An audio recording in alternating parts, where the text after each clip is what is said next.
This is one of the earliest firearms that we've ever had on the roadshow. It's a blunderbuss and it dates from about 1680. And I wonder if you know what it was used for. I've been told it's a turnpike gun. So if people don't pay their tolls, that's what they'd get. Well, it's a sort of 17th century equivalent of the congestion charge then. And if they heard the shot, they're still alive. So. Yes, yeah.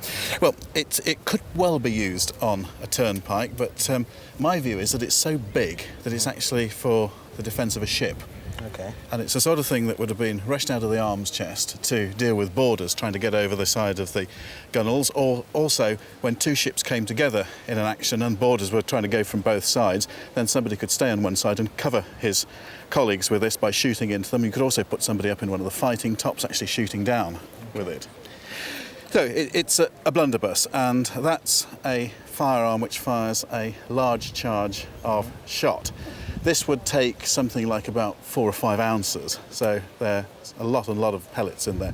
And they weren't loaded, as is popularly believed, with bits of broken metal and anything that you could find, but they were carefully cast little bullets about the size of peas, which were known as swan drops because they were for shooting wildfowl. Yeah. Now we can tell it's a very early gun because of the form of the lock. And the whole of the lock is very, very flat, because it's been cut from solid sheets rather than forged. But the thing which is the real giveaway is this little catch on the back. A dog lock, as you rightly say, yes. It's a sort of early form of safety catch. And that held the cock in that position until you were ready to fire it, so that you could keep it loaded and ready for any alarms or excursions. Okay. Now, do you know who made it? I've been told Godfrey Taylor. That's absolutely right. Taylor. I don't know much about him though. Well, Taylor spanned the last half, really, of the 17th century. He was apprenticed in 1658 to a chap called John Silk, and then in 1666, when he'd done his 7 years, he was free of the gunmaker's company, which meant that he was allowed to work as a journeyman, a workman, go and earn his own wages and work for who he pleased.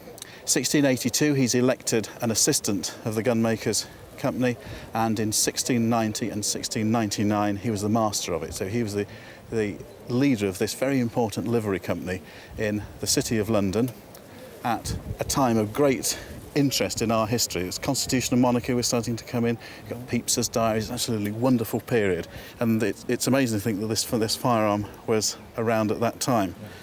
Now, this is a very, very early firearm from the sort of real beginnings of the British gun trade, and have you given any thought to what you think it might be worth? Well, my friend bought it about 15 years ago off an antiques dealer for £750. So. I think he had a bargain. Let's put a nought on it and say 7,500. On a really good day, it would probably do better than that, because it's from this absolutely wonderful period of our history, and it's also at the beginning of the gun trade. And frankly, you don't get them as big as this.